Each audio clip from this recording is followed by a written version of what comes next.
మరి రాజ్యలక్ష్మి అక్కగారు మంచి విషయాలను మనకు తెలియజేయటం జరిగింది. వాటిని మనసులో పెట్టుకోండి. దేవుని ఎడల కృతజ్ఞత కలిగి జీవించండి.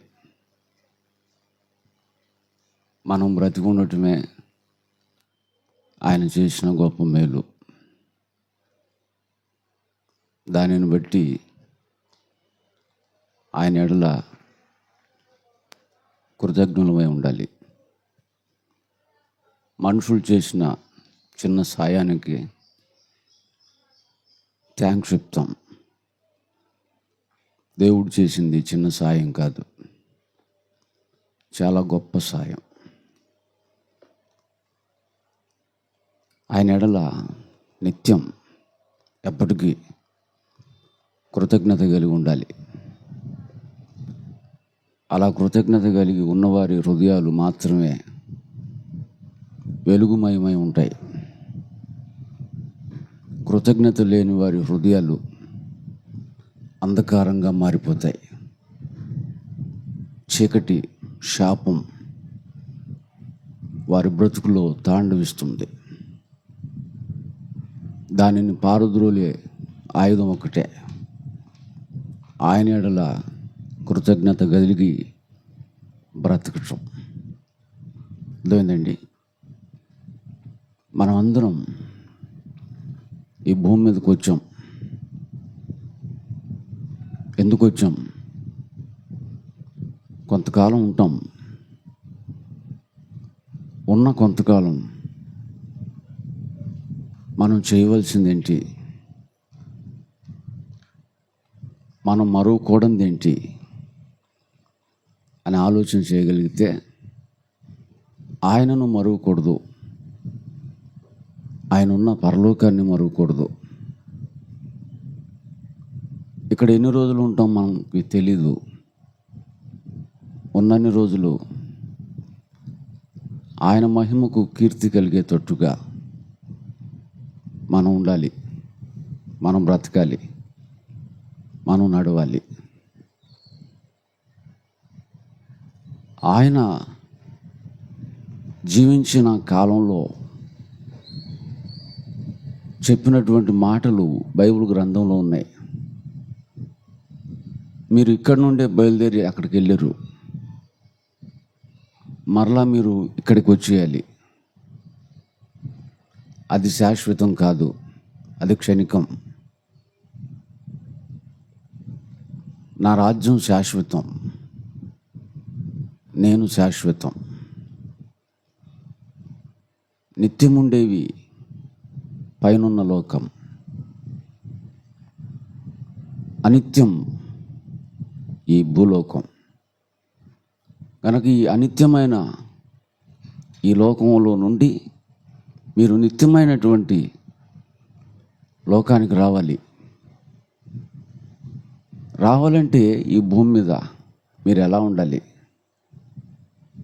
ఎలా ఉంటే మీరు పరలోకానికి వస్తారు అన్న విషయాలు ఆయన ప్రారంభ ప్రసంగంలోనే చెప్పాడు. మత్తయి సువార్త 5:3 ఏం చెప్పాడు? పరలోకానికి వెళ్ళాలంటే ఏం చేయాలన్నాడు? ఆత్మ విషయమై దీనులైన వారు ధన్యులు, పరలోక రాజ్యము వారిది అని చెప్పాడు. ఆత్మ విషయమై దీనులుగా బ్రతకండి, పరలోక రాజ్యం మీకు దొరుకుతుంది, మీరు వస్తారు పరలోకానికి అని ఎన్నో ధన్యతల గురించి మాట్లాడుకుంటూ వచ్చాడు. ధన్యతలు ఎవరు ధన్యులు అనగా వాళ్ళే ధన్యులు. ధన్యుడు అనగా ఆశీర్వదింపబడినవాడు, దేవునిచే దీవింపబడినవాడు. అర్థమైందండి? ఇలా చెప్పుకుంటూ 5వ అధ్యాయం, 6వ అధ్యాయం, 7వ అధ్యాయం అంతా ఆయన కొండ మీద ప్రసంగం చేశాడు. ఆ ప్రసంగం ప్రపంచంలో ఎందరో మేధావులు ఉన్నారు, శాస్త్రవేత్తలు ఉన్నారు, జ్ఞానులు అనబడిన వాళ్ళు ఉన్నారు, మహనీయులు అనబడిన వాళ్ళు ఉన్నారు. ఎవ్వరూ చేయలేకపోయారు, ఎవ్వరూ చెప్పలేకపోయారు. అంత గొప్ప ప్రసంగం, అన్ని గొప్ప మాటలు ఆయన కొండ మీద ప్రసంగంలో చేశాడు. అలా చేసుకుంటూ 6వ అధ్యాయం 33వ వచనానికి వచ్చాడు. ఈ 6వ అధ్యాయం 33వ వచనంలో ఆయన పిల్లలకు చెప్తున్నాడు, ఆయనను నమ్ముకున్న వారికి చెప్తున్నాడు, క్రైస్తవులకు చెప్తున్నాడు. ఏమని? కాబట్టి అంటే అంతకుముందు ఎన్నో చెప్పాడు, ఎన్నో చెప్పుకుంటూ వచ్చి, కాబట్టి మీరు ఆయన రాజ్యమును నీతిని మొదట ఫస్ట్ వెతకండి, అప్పుడు అవన్నీ మీకు అనుగ్రహింపబడతాయి అన్నాడు. అవన్నీ మీకు అనుగ్రహింపబడతాయి. మీరు చేయవలసిన పని ఏంటంటే ఆయన రాజ్యమును నీతిని మొదట వెతకండి. అవన్నీ అంటే ఏంటవి? కాబట్టి అన్నాడంటే అంతకుముందు ఏం చెప్పాడు? 25వ వచనాన్ని చదివితే 25 నేను చెప్పేది ఏంటంటే, ఏమి తినాలి, ఏమి త్రాగాలి అని మీ ప్రాణాన్ని గూర్చి అయినా, ఏమి ధరించుకోవాలని మీ దేహాన్ని గూర్చి అయినా మీరు చింతించకండి అన్నాడు. ప్రియులరా, మనుషులు ఆలోచించాల్సింది ఏంటంటే, ఇక్కడ ఎంతకాలం ఉంటామో తెలీదు, ఎప్పుడు పోతామో తెలీదు. పోతే పరిస్థితి ఏంటి? ఎక్కడికి పోతాం? మరణం తర్వాత భయంకరమైన ప్రమాదకరమైన ఒక లోకం ఉంది. అదే మృతుల లోకం, పాతాళ లోకం, యాతనకరమైన లోకం, స్థలం. అది చాలా ప్రమాదం. అక్కడికి వెళ్తే రాలేం. నరకం అంటారు దాన్ని. ఆ ప్రమాదకరమైన నరకాన్ని తప్పించుకొని సురక్షిత ప్రాంతమైన దేవుని రాజ్యంలోనికి చేరాలంటే నేనేం చేయాలి అన్నటువంటి ఆలోచనలు మనుషులకు లేవు. మరి ఏ ఆలోచనలు ఉన్నాయి? ఏమి తినాలి, ఏమి త్రాగాలి, ఏమి ధరించుకోవాలి. ఎప్పుడు ప్రాణాన్ని గూర్చిన ఆలోచనలు, దేహాన్ని గూర్చిన ఆలోచనలు. ఆయన అంటాడు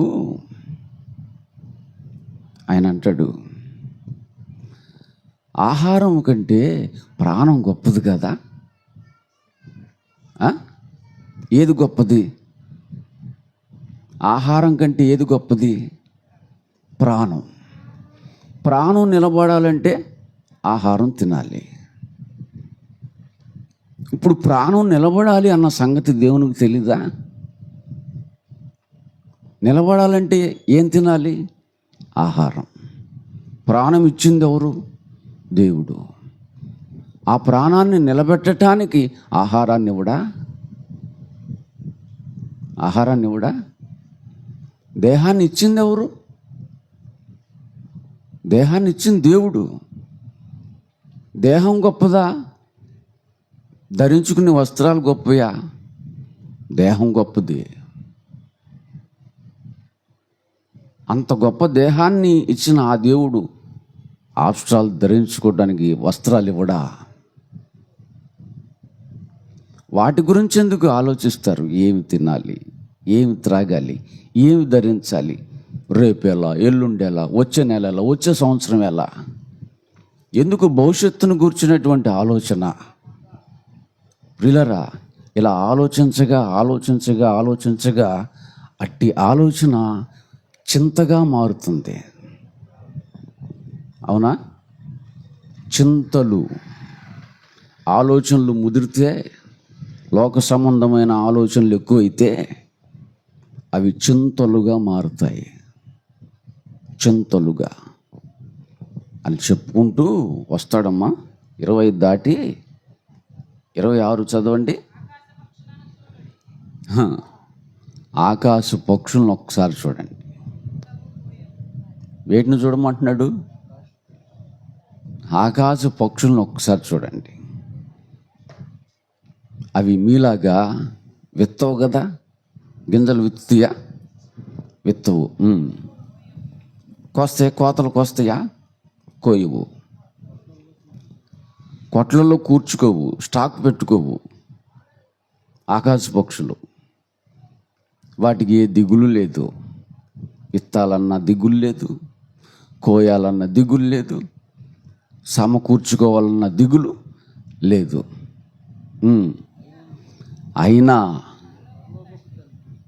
అయినా మీ పరలోకపు తండ్రి వాటిని పోషిస్తున్నాడట. ఎందుకు పోషిస్తున్నాడు వాటిని? అవి ఆయన మీద ఆధారపడతాయి, ఆయన ఆలోచనల్లో ఉంటాయి, ప్రతిరోజు ఆధారపడతాయి, ప్రతిరోజు ఆయన మీద ఆధారపడతాయి. వాటికి తెలుసు మమ్ములను పోషించుటకు, మమ్ములను బ్రతికించుటకు మా దేవుడు సమర్థుడు, శక్తివంతుడు, ఆయన కృప కలిగినోడు, ప్రేమ కలిగినోడు. మమ్ములను పస్తు పెట్టే దేవుడు కాదు ఆయన అన్న ఉద్దేశంతో ఆయన మీద ఆధారపడతాయి. ఏమండి, ఆయన మీద ఆధారపడితే పక్షుల్నే విడిచిపెట్టడు, పక్షుల్నే పస్తు పెట్టడు. మరి నిన్ను పస్తు పెడతాడా? ఎందుకు? మీరు ఆకాశ పక్షుల కంటే, వాటికంటే శ్రేష్ఠులు, నా పిల్లలు మీరు. కానీ మీరు ఆధారపడరు నా మీద. నన్ను గూర్చినటువంటి ఆలోచనలు మీకు ఉండవు, కానీ వాటికి ఉంటాయి. వాటికి విశ్వాసం. ఏమండి, పక్షులకైనా జంతువులెన్ని ఉన్నాయి, జలచర రాసులెన్ని ఉన్నాయి. మొత్తం 84 లక్షల రకాలండి. 84 లక్షల జీవులు, పక్షులు కాదు, రకాలు ఉన్నాయి. వాటన్నిటినీ పోషిస్తుంది ఎవరంటే ఆయన. సముద్రంలో తిమింగలాలు ఉంటాయి, తెలుసు మీకు?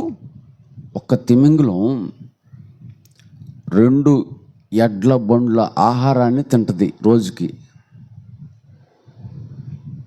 ఎన్ని ఎడ్ల బండ్లు? దున్నపోతు బళ్ళు అంటారు కదా, ఆ దున్నపోతు బళ్ళు 2 బళ్ళు ఆహారం తినేసిద్ది ఒక్క తిమింగలం. ప్రతిరోజు తింటుంది అంత ఆహారం. మీరేమైనా క్యారేజీ కట్టుకెళ్ళి ఇస్తున్నారా? ఎప్పుడన్నా మీరు ఒక బండి మీద ఆహారం తీసుకెళ్ళి పెంచారా, వాటిని పెట్టారా? లేదు కదా. మరి అంత ఆహారాన్ని వాటికి ఇస్తుంది ఎవరు?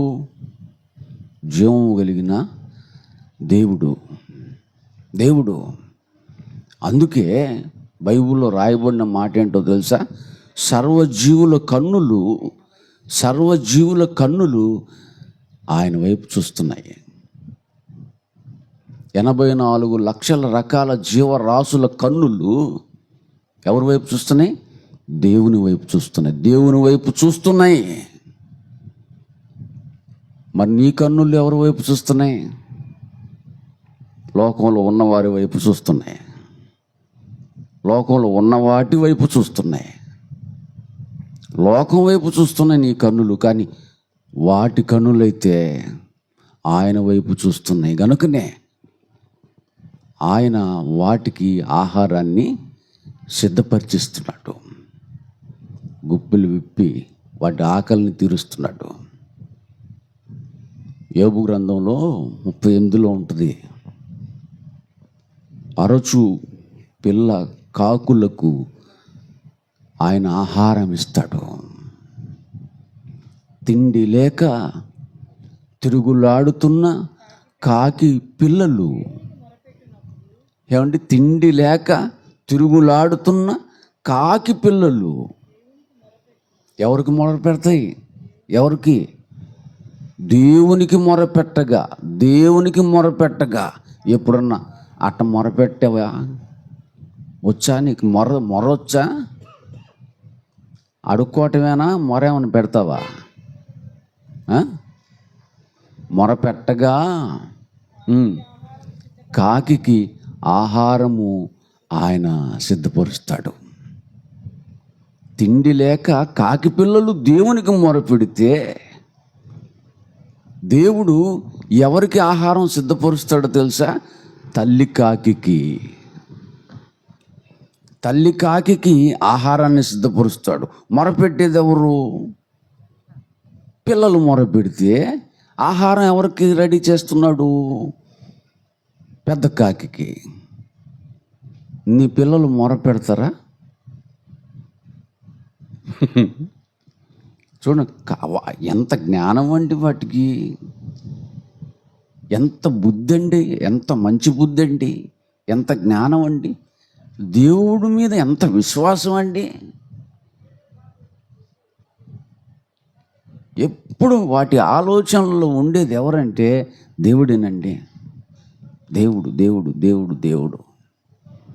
మరి మన ఆలోచనలు ఎవరు ఉంటున్నారు? మనం ఎవరి మీద ఆధారపడుతున్నాం? మనం ఎవరి వైపు చూస్తున్నాం అన్న విషయాలను ఆలోచించుకోవాలని మనం చేస్తున్నాను. అర్థమైందండి? ఏమండి, లోక సంబంధమైనటువంటి ఆలోచనలలో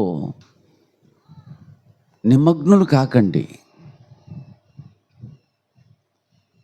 ఆ లోకంలో ఉన్న వాటి పిచ్చి ఎక్కించుకోకూడదు. వాటి గురించి ఆలోచన, వాటి గురించి చింత దేవుని పిల్లలైన మీరు చేయకూడదు అన్నట్టు. వాటి గురించి ఎవరు ఆలోచిస్తారు, ఎవరు చింతిస్తారంటే అన్యజనుల వలె మీరు ఉండొద్దు అన్నాడు ఆయన. అన్యజనులకు ఆలోచనలు, అన్యజనులకు ఆ చింత, అన్యజనులకు ఆ భయం, ఆ టెన్షన్ ఉంటుంది. ఎందుకంటే వాళ్ళు దేవుని మీద ఆధారపడరు, వాళ్ళ మీద వాళ్ళు ఆధారపడతారు. వాళ్ళలాగా మీరు కూడా మీ మీద మీరు ఆధారపడుతున్నారా? అయితే ఫెయిల్ అయిపోతారు. 84 లక్షల జీవరాశులు సక్సెస్ అయినాయి అంటే ఆయన మీద ఆధారపడ్డాయి. మీరు సక్సెస్ అవ్వాలంటే ఆయన మీద ఆధారపడండి, మీ మీద మీరు ఆధారపడకండి. అర్థమైందండి? కనుక అన్యజనులు వాటి కోసం ఎదురు చూస్తారు, ప్రయాసపడతారు, పాకులాడతారు, కష్టపడతారు, రెస్ట్లెస్గా పనిచేస్తారు. కానీ మీరు దేవుని పిల్లలు, క్రైస్తవులు అవన్నీ మీకు కావాలని ఆయనకు తెలుసు. మీకు ఇల్లు కావాలని తెలుసు, ఇంట్లో ఏమేమి ఉండాలి అవి కూడా ఆయనకు తెలుసు. మీకు వ్యాపారం ఉండాలని తెలుసు, మీకు ఉద్యోగం ఉండాలని తెలుసు, మీకు ఆరోగ్యం ఉండాలని తెలుసు, మీరు మంచిగా ఉండాలని, నెమ్మదిగా ఉండాలని, సమాధానంగా ఉండాలని, మీరు ఘనమైన వారిగా ఉండాలని, గొప్పవారిగా ఉండాలని ఆయనకు తెలుసా తెలీదా? అవన్నీ ఆయనకు తెలుసు, మీరు చెప్పాల్సిన అవసరం లేదు. అర్థమైందండి? తండ్రి నాకు ఇల్లు లేదని నువ్వు చెప్పాలా? తెలీదేంది? ఆయనకు తెలీదా? నాకు ఆరోగ్యం లేదు నువ్వు చెప్పాలా? తెలీదా ఆయనకి? నీ పిల్లలకి ఏం కావాలో నీకు తెలీదా? మరి మీరు ఆయన పిల్లలు కదా, మీకేం కావాలో ఆయనకు తెలీదా? మీకు డబ్బులు కావాలా? ఆయనకు తెలీదా? తినటానికి తిండి కావాలి మీకు, ఆయనకు తెలీదా? మీ పిల్లలు అడిగితేనే పెడుతున్నారా ఏంది మీరు? మీరు అడిగితేనే పెడతాడేంది ఆయన? మీ పిల్లలు మిమ్మల్ని అడక్కముందే వాళ్ళ అక్కర్లు ఎరిగి తీరుస్తున్నారే, మరి మీరు ఆయన పిల్లలైనప్పుడు మీరు అడక్కముందే మీ అక్కరలు ఎరిగి ఆయన తీర్చడా? మీరు బ్రతకాలంటే గాలి కావాలి, మీరు అడిగితే ఇచ్చాడా? నింగి కావాలి, నేల కావాలి, నీరు కావాలి, నిప్పు కావాలి, వెలుగు వేడి కావాలి, ఇవన్నీ మీరు అడిగితే ఇచ్చాడా? అడగకముందే ఇచ్చాడు కదండి. కనుక మీరు అడగక మునిపే పిల్లారా మీకు అక్కరగా ఉన్నవన్నీ ఆయనకు తెలుసు, కనుక వాటి గురించి అడగకండి, అడుక్కోకండి. ఏం అడుక్కోవద్దు? ఈ లోకంలో ఏం కావాలో అడక్కండి. ఈ లోకంలో నువ్వు నీ కుటుంబం బతకాలంటే ఏం కావాలో అడక్కండి. ఆయనకు తెలుసు, అయ్యి తెలిసినవి అడక్కండి, ఆయనకు తెలిసినవి అడక్కండి. అవన్నీ అడక్కముందే ఆయన ఇస్తాడు, మీకు ఇస్తాడు. అవన్నీ మీరు అడగకముందే ఆయన మీకు ఇవ్వాలంటే మీరు ఒక్క పని చేయాలి చాలు. ఒక్క పని, ఒక్కటే, ఎక్కువద్దు. ఎక్కువ చేస్తే ఊరుకోను. మళ్ళీ రాజ్యాన్ని నీతిని మొదట వెతకండి, రాజ్యమును వెతకండి, తర్వాత నీతిని వెతకండి. ఈ పనిలో ఉండండి. ఇక మీకు ఏం కావాలో అన్నీ సిద్ధపరిచి ఇచ్చే పనిలో నేనుంటా. ఇంకేం కావాలి నీకు? ఇప్పుడు అడుగు. వ్యాపారం లేదు, డబ్బులు లేవు, ఉద్యోగం లేవు, సర్వజీవరాశుల కనులు ఆయన్ని వెతుకుతున్నాయి. నువ్వెందుకు ఆయన్ని వెతకకుండా ఉద్యోగం వెతుకుతావు, వ్యాపారం ఎదుగుతావు, సొంత స్థలం ఎతుకుతావు, సొంత ఇల్లు ఎతుకుతావు, వెండి ఎతుకుతావు, బంగారం ఎతుకుతావు, పదవులు ఎతుకుతావు, పలుకుబడులు ఎతుకుతావు, ఏయో లోక సంబంధమైన ఎతుకుతావు. ఎందుకు? ఆయన వెతుకు. వాటి జ్ఞానం ఎంతండి? వాటి తలకాయ ఎంతండి? ఆ తలకాయల మెదడు ఎంతండి? ఒక తలకాయ దానికి. ఆ తలకాయలో కనపడదు మెదడు. ఎన్ని ఆలోచనలు దానికి దేవుని పట్ల. మీ తలకాయ ఎంత? తాటికి ఎంత? ఆ తలకాయలో మెదడంత? 1300 గ్రాములు పైనే ఉంటుంది. 50 గ్రాములు, 1350 గ్రాములు అవసరమా? మళ్ళీ నీ ముఖానికి ఒక మెదడు కాదు, చిన్న మెదడు, పెద్ద మెదడు.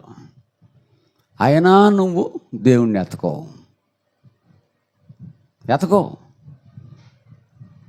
అందుకే ఎప్పుడు అడుక్కు తినే బతుకే. దేవా నాకు అది లేదు, దేవా నాకు ఇది లేదు, ఏం రావు. ఎందుకు? అడగొద్దన్నాడుగా. అడగొద్దన్న వాటిని అడుగుతుంటే ఆయన మీద నమ్మకం లేదు నీకు. నమ్మకం ఉంటే అడగు. ఆయన చెప్పిన పనిలో ఉంటావు. ఆయన రాజ్యమును ఆయన నీతిని వెతికే పనిలో పడిపోతావు. ఇంతగా ఆయన రాజ్యం ఏది? ఆడ కాదమ్మా, ఇక్కడే ఉంది. అది పరలోకం. ఆయన రాజ్యం మార్కు 9:1, మార్కు సువార్త 9:1 టకటక. మరియు ఆయన ఇక్కడ నిలిచి ఉన్న వారిలో కొందరు దేవుని రాజ్యము బలముతో వచ్చుట చూచు వరకు మరణము రుచి చూడరని నిశ్చయంగా మీతో చెప్తున్నాను. దేవుని రాజ్యం బలంగా రావటం మీరు చూస్తారు. అది చూసే వరకు మీరు చచ్చిపోరు అన్నాడు. అంటే ఆయనతో ఉన్నోళ్ళు దేవుని రాజ్యం బలంగా రావటం చూసే వరకు బతికే ఉంటారు. అది చూసిన తర్వాతనే చచ్చిపోతారు. అంటే ఆయన ఉన్నప్పుడే, ఆయనతో ఉన్నోళ్ళు బతికున్నప్పుడే దేవుని రాజ్యం భూమి మీదకి వచ్చేసింది. ఏంటి ఆ రాజ్యం? రాజ్యస్థాపన జరిగింది, రాజ్యం ప్రారంభమైపోయింది.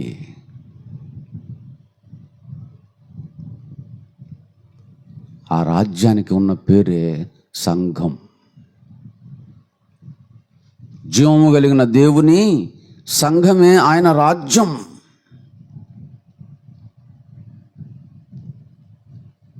ఆ రాజ్యాన్ని నువ్వు వెతకాలి, లోకాన్ని కాదు, ఆయన రాజ్యాన్ని నువ్వు వెతకాలి, దాన్ని కనుగొనాలి. అందులో చేరటానికి ఏం చేయాలో చేయాలా. మారు మనసు పొందాలి, పాపక్షమాపణ నిమిత్తం బాప్తిసం పొందాలి, పరిశుద్ధాత్మ వరాన్ని పొందాలి, ఆ సంఘంలో చేరాలి, ఆయన రాజ్యంలో చేరాలి. రొట్టె విరుచుటి యందు, ప్రార్థన చేయుటి యందు, అపోస్తుల బోధ యందు, సహవాసం యందు ఎడతెగక ఉండాలి. ఆయనలో ఉన్న త్యాగం, ఆయనలో ఉన్న ప్రేమ, ఆయనలో ఉన్న క్షమ, ఆయనలో ఉన్నటువంటి గుణాతిశయాలు, లక్షణాలు అన్నిటిని కలిగి నువ్వు ఆ రాజ్యంలో నమ్మకంగా కొనసాగాలి.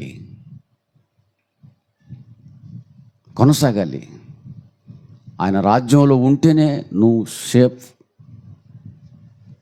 ఆయన రాజ్యంలో లేకపోతే నీకు ప్రమాదం. ఎందుకు? ఆ రాజ్యాన్నే యేసుక్రీస్తు వారు తండ్రి అయినటువంటి దేవునికి అప్పగిస్తాడు, సంఘాన్ని అప్పగిస్తాడు. ఉగ్రతను తప్పించుకొని నువ్వు వెళ్ళిపోవాలంటే పరలోకానికి, నువ్వు ఆ రాజ్యంలో ఖచ్చితంగా ఉండాలి. కనుక ఆ రాజ్యాన్ని వెతికి అందులో చేరు. తర్వాత నీతిని వెతకాలి. నీతి అంటే రాజ్యం అంటే సంఘం అని అర్థమైంది. నీతి అంటే దేవుని మాట. అబ్రహాము దేవుణ్ణి నమ్మెను, అది ఆయన అతనికి నీతిగా ఎంచెను. దేవుని మాటను నమ్మటమే నీతి.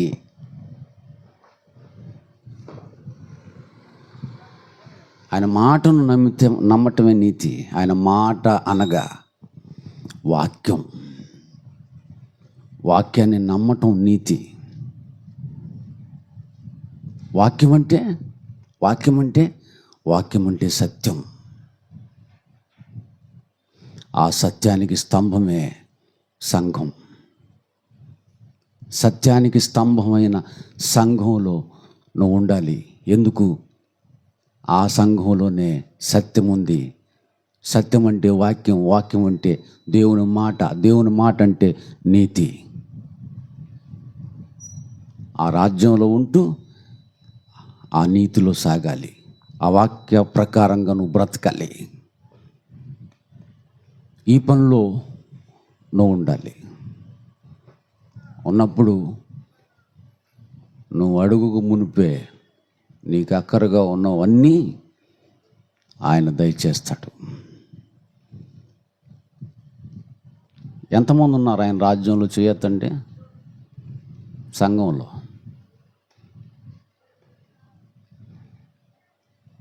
ఇంకా చేరలేదు కొంతమంది. ఇంకా చేరలే. ఓకే, దింపండి. చేరినటువంటి మీరు బాధ్యత కలిగి ఉండాలి. ఏంటి బాధ్యత? సంఘం అంటే దేవుని రాజ్యం. ఆ దేవుని రాజ్య సువార్తను ప్రకటించాలి. ఇప్పుడు యేషోబు గారు, తర్వాత అన్నపూర్ణమ్మ గారు కుటుంబం చేస్తున్న పని ఏంటంటే రాజ్య సువార్తను ప్రకటిస్తున్నారు. వాళ్ళు ప్రకటించకపోయినా ప్రకటించే వాళ్ళని, చెప్పే వాళ్ళని తీసుకొచ్చారు. రాజ్యలక్ష్మి అక్కని నన్ను మేము చెప్తాం అంటే ఇప్పుడు వాళ్ళు చెప్పినట్టే అవుతుంది. వాళ్ళు చెప్పిస్తున్నారు కనుక వాళ్ళు చేసినట్టే. దీనికోసం వాళ్ళు తమ కష్టాన్ని హెచ్చించారు. డబ్బులైతే దీనికి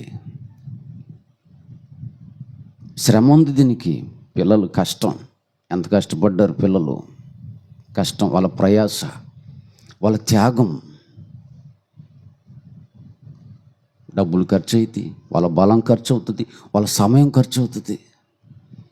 ఇవన్నీ ఖర్చు చేయాలి. రాజ్య సువార్త ప్రకటన కొరకు, రాజ్య వ్యాప్తి కొరకు, సంఘ క్షేమాభివృద్ధి కొరకు. అలా నువ్వు విరిగిపోయినప్పుడు, కరిగిపోయినప్పుడు, నువ్వు ఒక త్యాగమూర్తిగా మారినప్పుడు, అడక్కముందే అక్కరగా ఉన్నవేంటి? అడుగు వాటికంటే, ఊహించు వాటికంటే అత్యధికముగా చేయుటకు శక్తి గల దేవుడు నీతో ఉంటాడు. ఆయన చేసేవి ఊహించలేవు నువ్వు. మా సేవలో ఎన్ని చేశాడో తెలుసా? ఊహించనివి జరిగాయి, ఊహించనివి అత్యధికంగా జరిగాయి, ఈ రోజుకి జరుగుతూనే ఉన్నాయి. ఈ రోజుకి 3 రోజుల్లో చచ్చిపోతావు అని చెప్పి డాక్టర్ నన్ను. 3 రోజుల్లో. ఎందుకు? ముక్కెమ్మట, నోటెమ్మట రక్తం పుడుతుంది, ఆగట్లేదు. ఈ సంగతి మా అత్తగారు వాళ్ళకి తెలిసి మా ఆవిడకి కౌన్సిలింగ్ ఇచ్చారు. మా ఆవిడ తెలుసా మీకు? మా పాశం తెలీదా? ఒకసారి నించోమ్మా, లేక చెయ్యొద్దు, ఇటు వచ్చి చూస్తారు తర్వాత. ఇదిగో ఏమే వదిలేమని. వదిలిపెట్టలేదండి. అలాగే నమ్మకంగా, ఓర్పుతో, దేవుని మీద విశ్వాసంతో నన్ను ఈ రోజుకి కంటికి రెప్పలాగా కాపాడుకుంటుంది.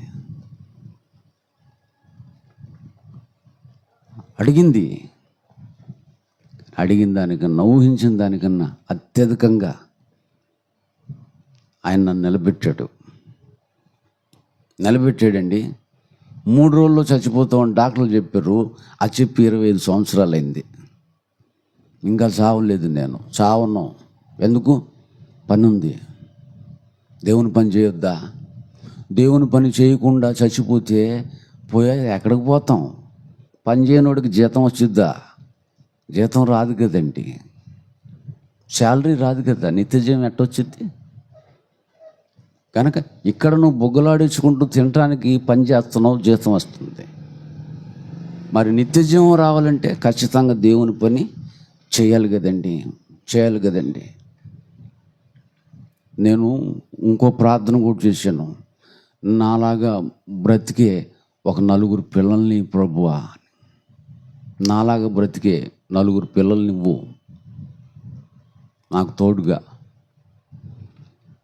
అని అడిగితే దేవుడు 40 మంది పిల్లల్ని ఇచ్చాడండి. ఇక్కడే ఉన్నారండి. అత్యధికముగా చేయుటకు శక్తి గల దేవుడు. అదిగో మళ్ళీ క్రొత్తగా ఇంకొక బిడ్డని ఇచ్చాడు, సుజాతనే, జన్మభూమి నగరం. ఏమండి, ఈ బావజన 4వ లైన్లోనే నేను 8 సంవత్సరాలు సేవ చేశానండి.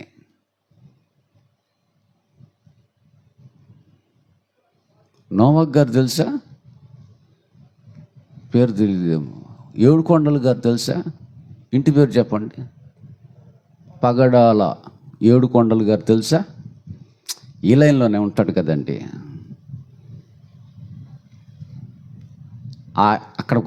అక్కడికి వాళ్ళు తీసుకొచ్చారండి నన్ను. ఎక్కడో ఆరివేరు కాలేజ్ దగ్గర పనిచేసేవాడిని. అక్కడికి తీసుకొచ్చారు. ఒక ఆదివారం పిలిపించుకొని వాక్యం చెప్పించుకున్నారు. 4 ఉండేది. పెద్ద అబ్బాయి వచ్చేవాడు కాదు, చిన్న అబ్బాయి వచ్చేవాడు కాదు. సత్యం లేని చోటకి వెళ్ళేవాళ్ళు.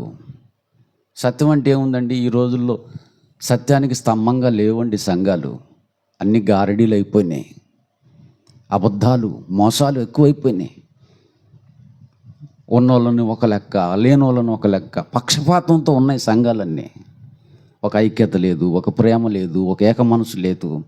ఒకరంటే ఒకరికి పడని అసమాధాన స్థితిలో ఉన్నాయి సంఘాలు. అవి సత్యానికి స్తంభాలు కాదట్టి. సత్యం అంటే ఉన్నది ఉన్నట్టుగా చెప్పటం, బైబిల్లో ఉన్నది చెప్పటం, మీ బ్రతుకు పరమార్థాన్ని చెప్పటం, దేవుని గొప్పతనాన్ని చెప్పటం, పరలోకాన్ని గుర్చి చెప్పి ఆశ పెట్టడం, పాతాళాన్ని గుర్చి చెప్పి భయపెట్టడం, మోమాటం లేని బోధ చేయటం. త్యాగాలు కలిగింది సంఘం, సత్యం ఉన్న సంఘం. ఏమండి, అది కంటిన్యూ అయిందండి. అక్కడ వారాలు వారాలు వారాలు వారాలు రప్పించేసుకున్నారు నన్ను. ఇంటి మీద అండి షెడ్ వేసి అక్కడ పరిచయం జరిగించేవాడు నోవాక్ గారు, త్యాగమూర్తి ఆయన. పాప ఆయనకి ఏవో సమస్యలు వచ్చి, పాస్టర్ గారండి ఇంకో స్థలాన్ని సిద్ధపరుస్తానండి అని, మేడ ధనుంజీ గారు తెలుసు కదా, వారికి ఒక స్థలం ఉంది, వాళ్ళ అబ్బాయిది డాక్టర్ గారు అక్కడ బిల్డింగ్ కట్టుకున్నాడు కదా, ఆ స్థలంలో షెడ్ వేసాం. అక్కడ ఒక 3 సంవత్సరాలు 4 సంవత్సరాలు సేవ చేసాం. ఆ తర్వాత వాళ్ళ అబ్బాయి గారు బిల్డింగ్ కట్టుకుంటానంటే గౌరవంగా వారి స్థలాన్ని వారికి అప్పగించి రాజీగాంధీ నగర్ వెళ్ళామండి. అక్కడికి వెళ్ళాం, అద్దెకి ఇల్లు తీసుకున్నాం, రేకులు ఇల్లు అండి. అక్కడ కొన్నేళ్ళు జరిగింది. ఆ తర్వాత ఇంకొక ఇంటికి వచ్చాం, కింద మేము ఉండేవాళ్ళం, అందులోనే ప్రార్థనలు పెట్టేవాళ్ళం. తర్వాత పైన ఇంటి ఓనర్సు హాల్ లాగా కట్టి మాకు ఇచ్చేసారండి, చర్చి నడిపించుకోండి అని.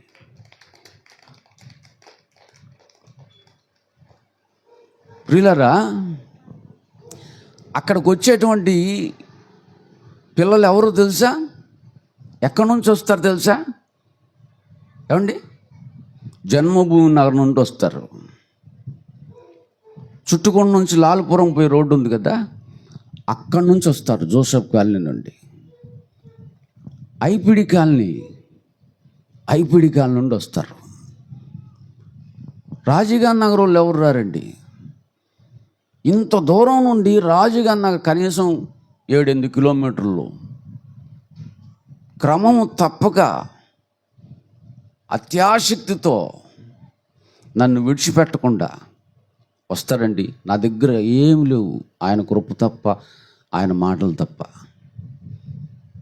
వాటిని ప్రేమించి వచ్చేటువంటి పిల్లలు, దేవుడు నాకు ఇచ్చినటువంటి పిల్లలు గొప్ప పిల్లలు. నేను అడిగింది ఎంతమందిని? నన్ను మోయటానికి 4 నియమని అడిగాను, 40 మందిని ఇచ్చాడు. చచ్చిపోయినా హాయ్ అండి, హ్యాపీ అండి, ఆనందం అండి, సంతోషం అండి. ఇక్కడ సంతోషాలు ఎతకనండి, నేను ఇక్కడ ఆనందాలు ఎతకనండి. ఇవన్నీ క్షణభంగురం లాంటి. పరలోకంలో ఆనందం ఉంటుంది, సంతోషం ఉంటుంది. దాని ముందు ఏది పనికిరాదు. దాన్ని స్వతంత్రించుకోవాలంటే ఇక్కడ ఆయన రాజ్యం, ఆయన నీతి వెతికితే చాలు. ఆ పనిలో ఉండండి. ఆ పని కొరకు ఏం చేయగలరో చేయండి, బ్రతికొండగానే చేయండి. ఎప్పుడు పోతారో తెలీదు, చేసేయండి. ఆ పనిలో ఉన్నప్పుడు పోయారనుకోండి, ఏ ఇబ్బంది లేదు. కనుక ఈ కుటుంబానికి కూడి వచ్చిన మీ అందరికీ ఈ మాటలు తెలియజేస్తూ నేను ముగిస్తున్నా. కళ్ళు మూసుకోండి, ప్రార్థన చేద్దాం. మహోన్నతుడు అయిన మా తండ్రి యేషోబు గారు, అన్నపూర్ణమ్మ గారు,